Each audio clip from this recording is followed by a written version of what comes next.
कि एक खुशी रहे लगावारे मोर पियावा दुलारे आए हाय रे हम पियावा नायका लोए गोले है तो जवाब नायका से दी कि पुरानिका से नायके से हो जाओ। हां एगो अपने भोजपुरी इंडस्ट्री के गायिका है आकाश जी। हां शिल्पी राज बड़ा ही सुंदर गायिका है शिल्पी राज जी। सुंदर माने चेहरा मोहरा के ज्यादा सुंदर ना लेकिन आवाज के बहुत सुंदर बड़ा बढ़िया एगो मर्द मेहरारू के भाव दर्शौले रहे। कैसे हो रहत तनी भाव में आए हाय खतरा करूंगी करमू खतरा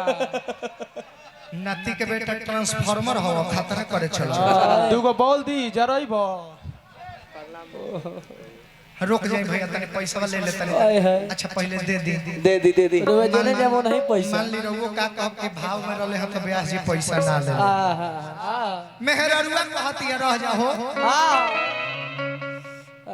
ए गोर लगतनी है मौसी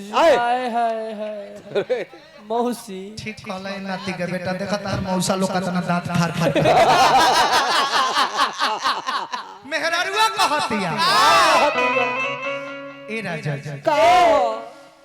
अरे कि दिन भर राजा जी तू काम करला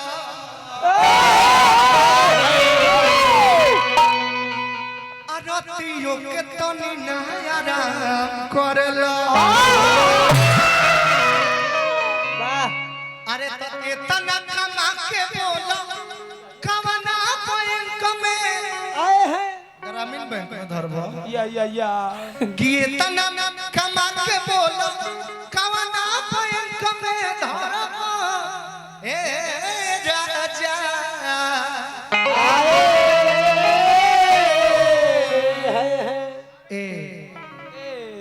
हीरो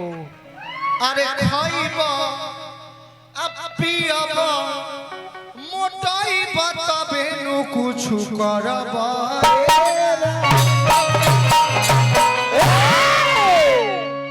कैसे बोला हुड़का से पड़दम पागल हो पागल इंसान लाओ सिगरेट रे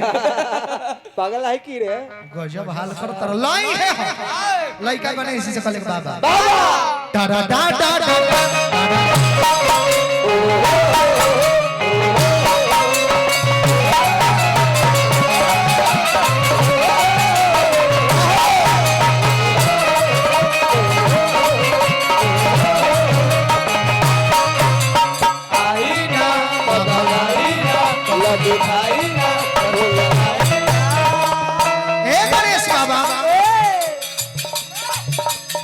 असर में दास आज खान बटे हो अब पहिला ने बाबा तो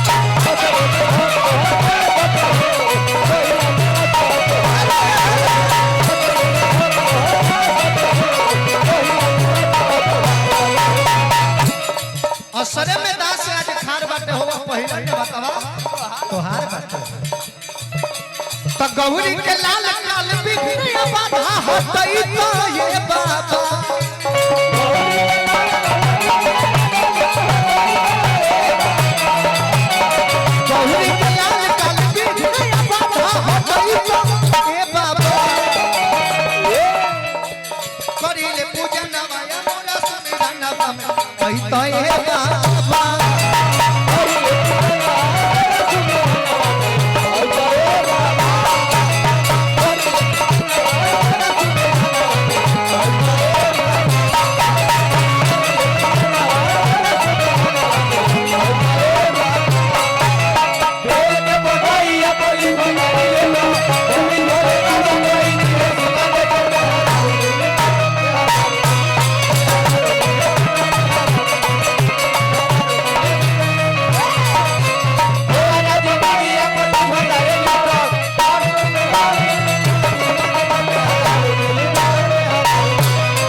कुमार मुखिया जी की ओर से पुरस्कार हाँ 100 रुपया तक कान में कहनी है दिले कई रुपया बानी हम देखनी है ना चली गलती से माफ जय 200 दिले बानी ठगत नहीं हमरा लड़का जान के ठगत नहीं सब बुझाले हमरा 20-30 रुपया रोले बुर्बक ना बनो ए ना बूझ हां ऐसे पब्लिश करके पैसा दिया जाए गणेश जी के सुमिरन हो गए बोलिए प्रेम से गणेश भगवान के चलते चलते जय बोल दे के बाद आ कहे का भाव हो कैसे भाव हो पचरा गाँव है वो बड़ा सुंदर गंगा मैया के हुरका बजा के लेकिन हम चाहत नहीं कि सुमिरन में ज्यादा टाइम हम ली एगो लास्ट हम जयकार बोलो आ एक बाद प्रदुमन जी के समय दे हनुमान जी महाराज का चलते चलते कोयला बीर बाबा के जयकार गंगा मैया के जयकार होए में बोल दे के बाद समय दे रंगारंग कार्यक्रम नचनिया के भी बोला के तब होई लाइन बड़ा बढ़िया यूनिक